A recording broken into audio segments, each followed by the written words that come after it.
Boa tarde, amados alunos da Escola Bíblica Sem Fronteiras, a escola online. Que bom podermos estar mais uma vez reunidos. Quero chamar você que está aí na sua sala, no seu quarto, aonde for que você esteja, que você aquiete o seu coração, que você coloque o seu foco na palavra de Deus, chame as pessoas que estão aí ao seu redor para fazerem parte com você. Se você quiser compartilhar o link da aula de hoje, você pode fazer isso hoje. Nós estamos estudando o livro de Mateus, nós estamos na nossa 49ª aula, a aula de número 49. Nós sabemos que o livro de Mateus é um livro que revela Jesus como Rei. É um livro de discipulado, porque quando Jesus falava, ele falava aos seus discípulos, aqueles que já eram nascidos de novo. Então vamos lá para a nossa reunião de discipulado com Jesus, o nosso mestre. Feche os seus olhos, vamos falar com Deus, vamos orar, vamos convidá-lo a estar aqui conosco, amém? Pai, de todo o nosso coração, nós nos colocamos diante de Ti mais uma vez, elevamos a Ti o nosso pensamento, queremos Te dar toda a liberdade, amado Espírito, para revelar a Sua palavra. Espírito de revelação e sabedoria, no pleno conhecimento de Cristo Jesus, fica à vontade no nosso meio, fala conosco, ajuda-nos a aprender, sobretudo a praticar tudo que vamos ouvir nesta tarde. Oramos no nome de Jesus, amém e amém. Na semana passada, nós ouvimos sobre a ressurreição da filha de Jairo, uma menina que tinha 12 anos, que foi ressuscitada por Jesus. Hoje nós vamos ouvir uma história que aconteceu que foi uma história inusitada, a história da mulher que foi curada do fluxo de sangue. Uma das histórias que eu mais gosto da palavra de Deus. Eu já preguei esta aula. Você sabe que a pregação ela é diferente do ensino. Então hoje nós vamos receber esta unção do ensino que traz pérolas preciosas da palavra de Deus.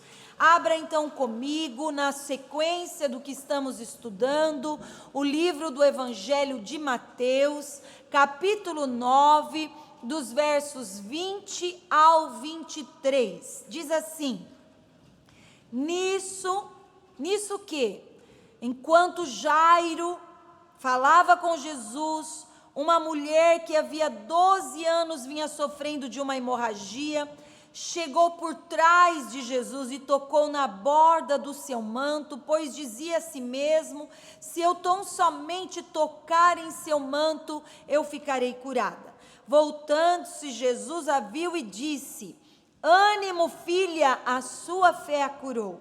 E desde aquele instante a mulher ficou curada. Quando ele chegou à casa do dirigente da sinagoga, viu os flautistas e a multidão agitada.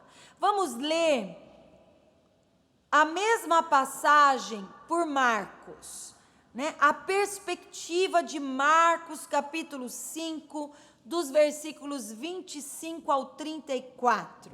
Marcos 5, 25 a 34. Diz assim: e estava ali certa mulher que havia 12 anos vinha sofrendo de uma hemorragia.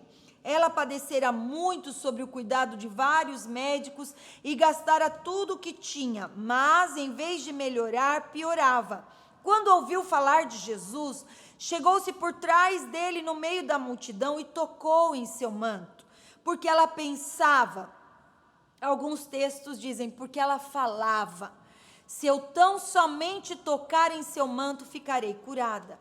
Imediatamente cessou sua hemorragia e ela sentiu em seu corpo que estava livre do seu sofrimento. No mesmo instante, Jesus percebeu que dele havia saído poder.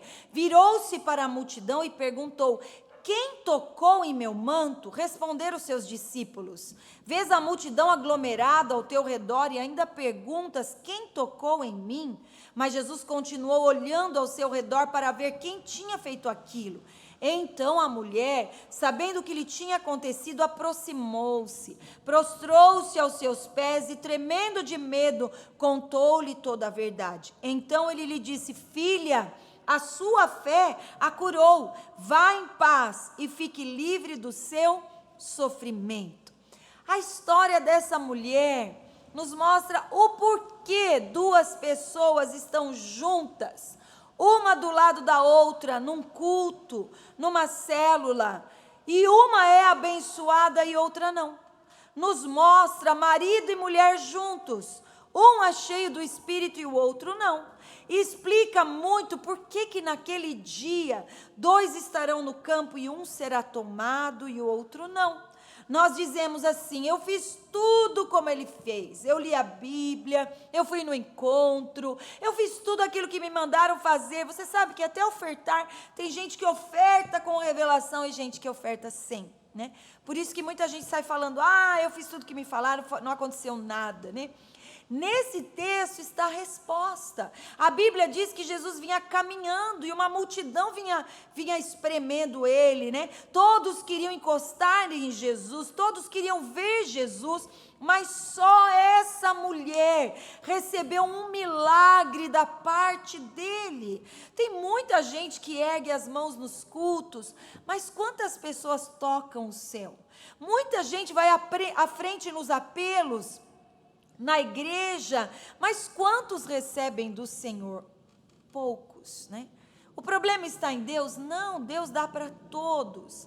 O segredo está aqui: a vida por um toque. A salvação é por um toque. A vida e a morte é uma questão de um toque. Saber como tocar a Jesus pode ser vital, pode ser o segredo do seu crescimento espiritual, pode ser a explicação também do quão desanimado, do quão fracassado você se sente hoje. Vamos falar de alguns princípios. O primeiro princípio é que aquela mulher buscou ao Senhor, apesar de todos os obstáculos que tinham diante dela. Jeremias 29:13 diz assim: vocês me procurarão e me acharão quando me procurarem de todo o coração. Essa mulher estava há 12 anos com hemorragia, uma menstruação que não passava, perdendo sangue constantemente. E nessas condições, essa mulher devia estar anêmica, debilitada, muito magra, frágil, fraca, sem causa aparente para esse quadro de enfermidade. Nós sabemos disso porque Marcos diz que ela gastou todo o seu dinheiro, tudo que tinha, buscando médico, mas ela só piorava. O estado era crônico. Imagina essa mulher hoje, nessas condições, com essa hemorragia. Ela encararia uma reunião num estádio, cheio de pessoas, numa praça, que lá foram para ver Jesus? Uma reunião na igreja, um culto lotado. Essa mulher não teria condições físicas para vir, mas ela somente pensava, ela somente dizia: minha cura está lá dentro, se eu chegar lá, eu vou ser curada. Será que ela conseguiria enfrentar a multidão, aquele empurra-purra? Certamente foi muito difícil para ela chegar até Jesus, mas ela enfim encosta a sua mão, seus dedos, na ponta das vestes dele. Qual o valor ela deu para esse toque? Qual o valor você está dando para essa aula? Qual valor você dá para a sua palavra, para a palavra de Deus? Qual valor nós damos para um culto? Qual valor nós damos para o Senhor? Muitas vezes nós não alcançamos de Deus porque nós não temos a postura dessa mulher. Talvez se você fosse se aconselhar com ela, ela diria, talvez se você fosse aconselhar uma outra mulher como ela, né, no leito, né, da sua casa, talvez ela dissesse assim, se Deus quiser me curar, Ele vem aqui, Ele entra na minha casa, Ele vem aqui na minha cama, né, se Ele quisesse me curar, Ele sabe o meu endereço, né, depois de 12 anos sofrendo por isso, Ele já teria me curado, né, talvez seria essa a postura de muitas pessoas hoje. Eu não preciso estar numa igreja, eu não preciso ir à igreja, eu não preciso fazer parte de uma igreja, eu já tenho a Cristo, se Jesus quiser, Ele entra aqui na minha casa, Ele conhece o meu coração, sabe, queridos, sempre há pessoas dando explicações, né, para tentar estimular você a continuar na mesma situação, né? Às vezes até alguns dizem assim, isso deve ser um tratamento de Deus, certamente você está sendo tratado por Deus. Uau! Essa é uma palavra muito ruim, que traz culpa e condenação a alguém que está doente. É o mesmo que dizer, sonda o seu coração, talvez você mereça passar por tudo isso, né?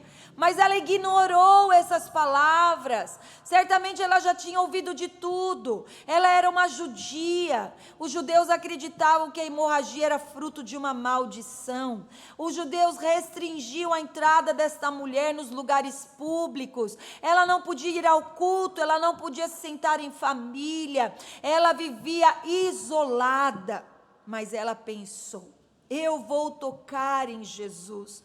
Esse Jesus não faz acepção de pessoas, esse Jesus não se limita ao padrão da lei, esse Jesus é amoroso, esse Jesus vai me ouvir, Ele vai me entender, esse Jesus dignifica as mulheres, ao contrário da minha cultura, eu vou buscar para valer. Esse é o diferencial. Uns buscam para valer, outros não. Uns dizem é mais um culto, é uma atitude religiosa, eu tenho que ir, eu tenho que fazer, eu tenho que, por causa de uma consciência que os acusa. Uns dizem, por outro lado, outros dizem, ou eu morro, mas eu quero mudar de vida, e esses recebem. Uau! Mas outros dizem, se der, deu, se não der, não deu. Recebe, queridos, quem valoriza. Qual é o valor que você dá ao toque de Jesus? Quem diz assim, eu não saio daqui sem a minha bênção, sem a minha cura, sem ser tocado por Jesus. Mas tem alguns que contemporizam, né? Eles dizem, vamos ver o que vai dar isso, né? Esse daqui faz parte da multidão encostando Jesus, encosta aqui, encosta ali, mas não sai nada, porque é só curioso para poder olhar. Mas eu e você devemos ser como essa mulher, não queremos medir esforços, vamos fazer o que for preciso para ir. Eu faço o que for preciso fazer, não importa o sacrifício que eu tenha que ter, mas eu vou receber. Uau! O segundo princípio que essa mulher nos ensina, né, é que ela enfrentou a morte. Nós estamos no meio de uma pandemia, né, e temos sido tão limitados, não é mesmo? A igreja está online hoje, e eu sei o quanto é difícil você se manter concentrado num culto, né? Mas você pode fazer o seu melhor, ligar a sua televisão, colocar lá o culto ao vivo no YouTube, se preparar para isso, colocar sua família ali, adorar com a sua força, ouvir a voz de Deus através da palavra. Uau! Muitas pessoas, infelizmente, né, elas estão se calando, elas estão se esfriando, né, por conta de tudo isso. Mas veja o nível que essa mulher chegou. A lei dizia que isso era terrível, que essa enfermidade a considerava imunda, como aquele leproso que nós ouvimos, e ela não podia estar em nenhum lugar, ela não podia encostar em ninguém, muito menos no meio de uma multidão. Se ela contaminasse outras pessoas, ela seria apedrejada. Isso era um absurdo para o judeu. Naquela época não havia absorvente higiênico, né? O sangue era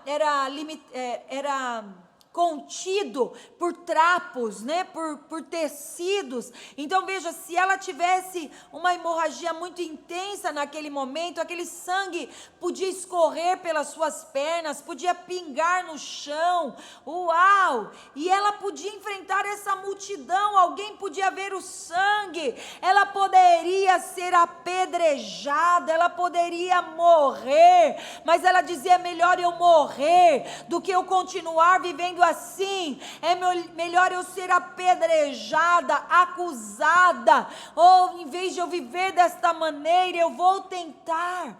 E sabe, queridos, fé implica esse tipo de declaração muitas vezes: ou o Senhor me muda, ou eu morro. Prefiro morrer do que continuar vivendo assim. Prefiro morrer do que continuar no pecado, na escravidão da droga, da imoralidade. Prefiro morrer do que viver doente. Prefiro morrer do que viver assim, né? Essa é a fé que arrisca tudo que tem. Isso não é questão de se suicidar, de buscar a morte, mas de dizer a Deus: Senhor, eu não quero viver assim, eu não vou viver mais assim nenhum dia.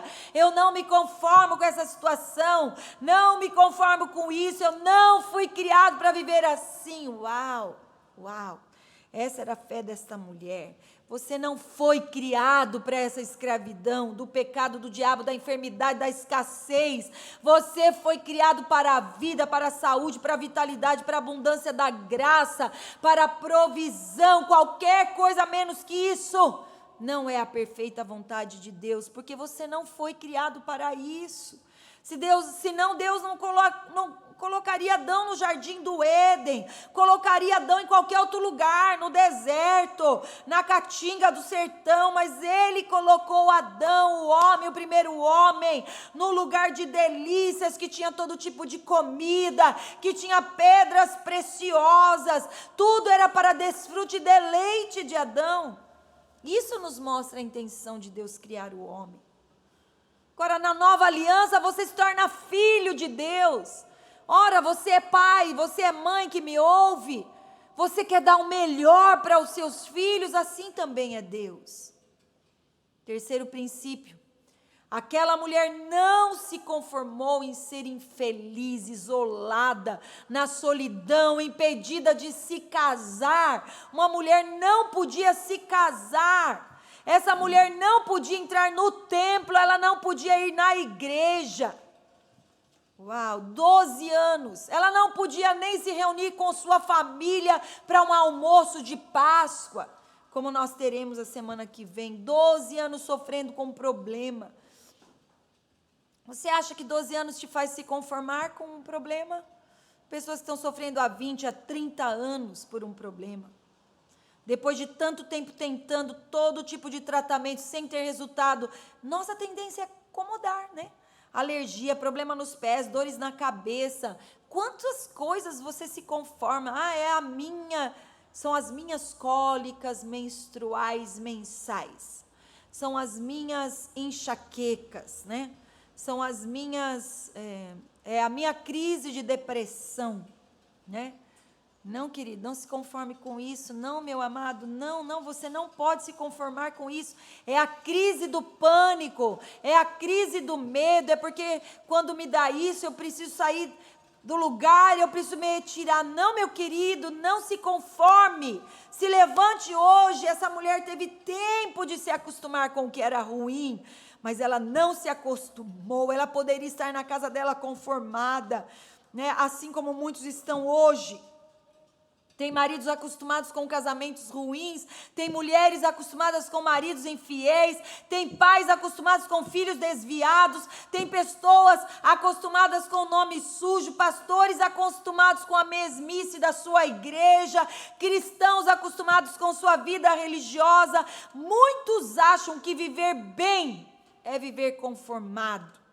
Mas isso não é verdade. Não se conforme com aquilo que não é a vontade de Deus para a sua vida. Não se conforme com sua vida espiritual. Se você parou de orar, se você parou de jejuar, se você parou de fazer guerra espiritual, não se conforme com sua vida por estar num culto de maneira indiferente, por ouvir uma palavra, uma aula de maneira indiferente. Dê um basta hoje na sua vida.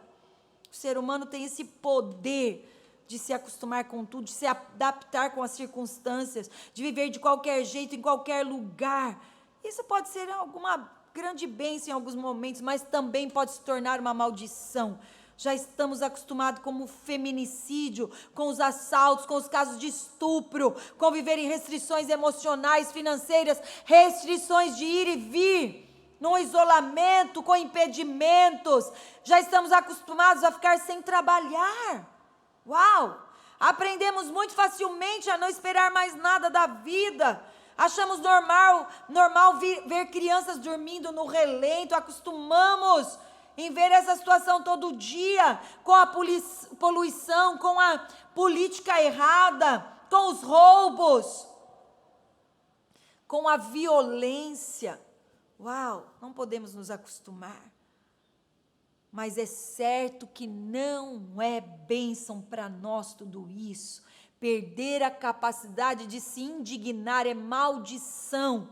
Não se acostume com o que é ruim, não. Não perca essa capacidade de se indignar. Aquela mulher não se acostumou com aquela situação, ela deu um basta, mesmo correndo o risco de morrer. Não aceite esse casamento ruim, dê um basta. Se posicione contra o diabo. Seu filho se desviou, não aceite isso. Você tem vícios, práticas, pecados, não se conforme com isso. Fique indignado, injuriado.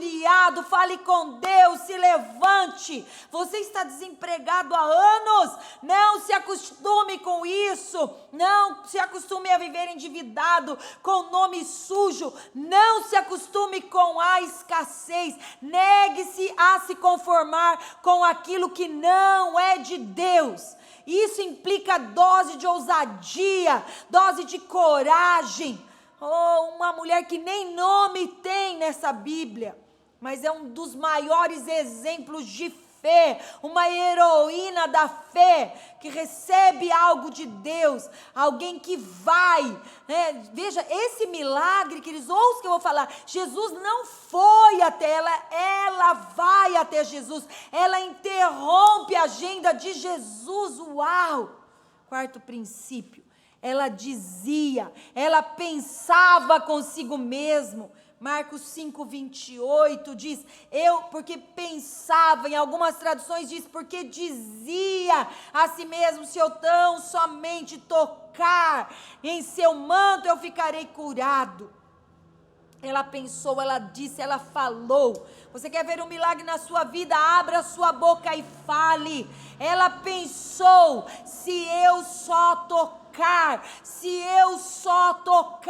eu serei curada. Confissão é a apropriação. Quando você confessa, você está se apropriando da promessa. Fale em termos de vitória, não fale em termos de derrota, fale em termos de sucesso e não de fracasso, fale em termos de saúde e não de doença, fale do poder de Deus e não do poder do diabo. Escolha dizer, porque palavras são sementes. Escolha as sementes que você vai semear na sua vida, na sua casa, no seu casamento, na sua nação. Provérbios 18:21 diz, a língua tem o poder sobre a vida e sobre a morte. Os que gostam de usá-la comerão do seu fruto. Se aquela mulher dissesse assim consigo mesma, eu sou uma miserável mesmo, pecadora, Eu mereço essa hemorragia. Eu sou a ovelha negra da minha família. É assim mesmo, cheia de vitimismo. Quem sou eu? Se ela dissesse, quem sou eu para chegar perto de Jesus? Se o pastor que ora tanto, se fulano que faz tantos milagres, não alcançou milagre, quem sou eu? Se ela pensasse assim, ela teria recebido alguma coisa? Não, ela não teria. Ninguém pode ninguém pode me curar não, Jesus cura lá os 12 que estão pertinho dele, né? Se o médico não pode me curar, ninguém pode não. Se a ciência não pode, ninguém pode, mas se a ciência não pode, Deus cura. Uau! Ela falou, se ela tivesse falado assim, ela não teria resultados, mas ela falou loucuras. Ela falou loucuras. Quem fala de fé fala loucuras. Por isso não jogue pérolas aos porcos. Não fale de fé a incrédulos. Não fale da sua fé para quem não pode ouvir. Fale de fé para quem é entendido as coisas de Deus. Olha que 2 Coríntios 4,13 diz. Está escrito. Cri, por isso falei. Com esse mesmo espírito de fé, nós também cremos e por isso falamos. Onde está isso, pastora? Segunda carta de Paulo aos Coríntios, capítulo 4, verso 13. Veja, há uma relação muito íntima entre crer e falar. Quem crê, fala. Quem crê, confessa. Quem crê, proclama antes de acontecer. Quem crê, não espera acontecer antes de falar. Quem crê, conta a vitória antes de acontecer, para que quando aconteça, ninguém duvide de que foi por fé. Por isso nós precisamos guardar a nossa boca, né? Uau, né? A Bíblia, quem guarda a sua língua, quem domina a sua língua, tem o controle de todo o seu corpo. Quinto princípio, vamos ouvir sobre a mulher então que toca na orla do manto de Jesus. Você já parou para pensar por que ela não tocou no pé, na mão? Né? Ela tocou na barra do manto de Jesus, na orla. O que significa orla ou aquela barra, né, no manto de Jesus? O que significa isso? No livro de Números, capítulo 15, 37 a 41, diz assim. Números 15, 37 a 41. O Senhor disse a Moisés, diga o seguinte aos israelitas, façam borlas nas extremidades das suas roupas e ponham um cordão azul em cada uma delas. Façam isso por todas as suas gerações. Quando virem essas borlas, vocês se lembrarão de todos os mandamentos do Senhor, para que lhes obedeçam e não se prostituam, nem sigam as inclinações dos seus corações e dos seus olhos. Assim vocês se lembrarão de obedecer a todos os meus mandamentos, e para o seu Deus vocês serão um povo consagrado. Eu sou o Senhor, o seu Deus, que os trouxe do Egito para ser o Deus de vocês. Eu sou o Senhor, o seu Deus. Veja, o mandamento é que houvesse na orla uma barra, né, na barra do manto, de cor azul, uma tira, né, um fio de cor azul, para que todas as vezes que eles vestissem a roupa, eles se lembrassem. Então vamos saber o que significava isso. O azul aponta para o céu. Precisamos lembrar que não somos daqui, que o céu está na terra através de nós. Milagres são frequentes no céu, somos peregrinos neste mundo e ao estarmos aqui, o azul representa que somos celestiais, agentes de milagres. Uau! Em segundo lugar, precisamos nos lembrar que a bênção vem do céu, do Pai Celestial. Terceiro lugar, precisamos nos lembrar que o cumprimento dos mandamentos de Jesus, da lei, foram cumpridos em Jesus. Hoje nós somos justificados pelo sangue de Jesus. Então hoje, quando você toca em Jesus, na borla deste manto, você está se lembrando de que você é a justiça de Deus em Cristo. Você é inocente nele. Ele cumpriu toda a lei. Em quarto lugar, Nós precisamos tocar na borda, na orla do manto de Jesus, para não andarmos cobiçando as coisas deste mundo. Portanto, aquela borda, Deus mandou colocar. A roupa de Jesus tinha essa barra, que era azul também, e aquela mulher sabia que tocando ali, ela tocaria na justiça de Deus, e a justiça de Deus a absolveria da maldição que vinha sobre o judeu pela desobediência da lei. Somente Jesus foi capaz de cumprir a lei e nos tornamos justos, dignos de receber o milagre de Deus. Uau! Nós somos aceitos. Essa barra fala que você é aceito por Deus em Jesus. Você pode receber o milagre sim, como recebeu aquela mulher. Oh, não é à toa que Jesus diz no Salmo 107, versículo 20, enviou a sua palavra e o sarou. E por isso agora, no caráter profético da palavra, eu ordeno cura para você que está me ouvindo, para você que está pensando em alguém que está doente, e agora mesmo que está contaminado com esse vírus, com essa pandemia, nesse hospital, agora mesmo nós enviamos uma palavra de cura, em nome de Jesus. Uau! Tudo se encaixa na Bíblia, você vê? Né? Nenhum detalhe está aí, né? Sem um significado, né?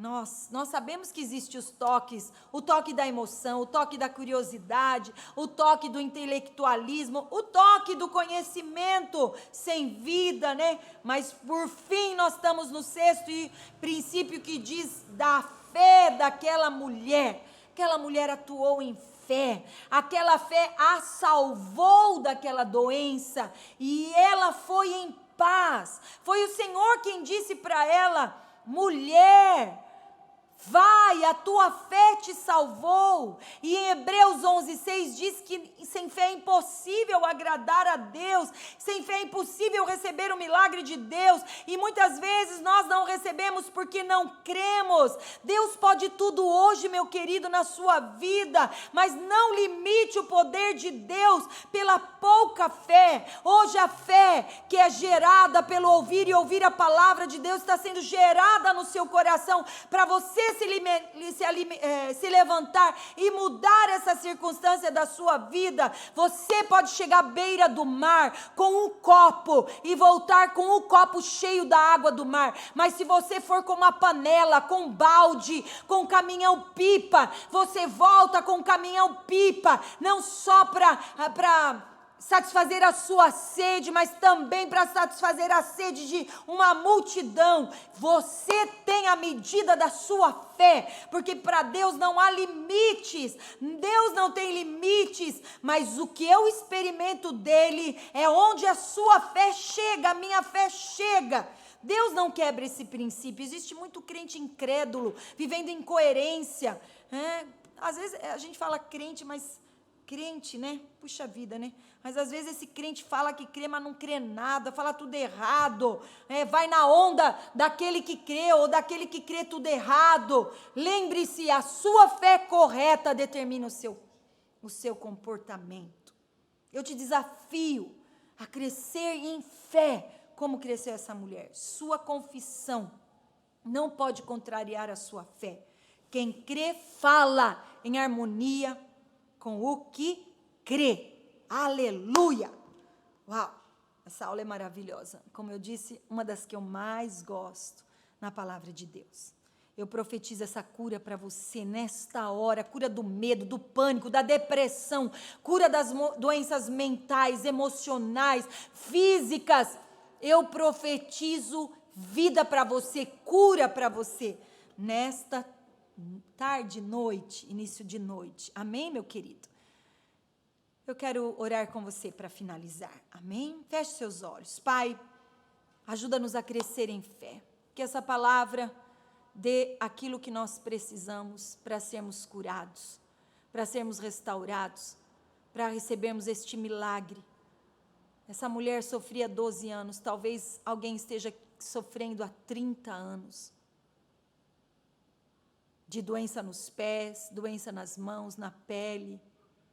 Talvez essa pessoa esteja sofrendo com esse casamento, com essa família, com esse filho desviado há tantos anos.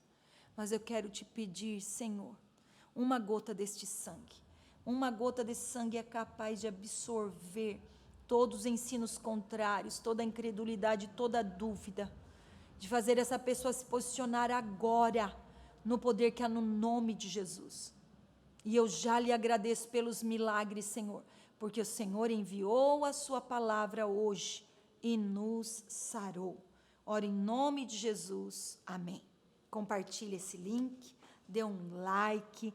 Se você não se inscreveu no canal, se inscreva. Essa é a aula de 49. A semana que vem nós estaremos então fazendo a nossa aula de número 50. Até lá, um beijo grande no seu coração.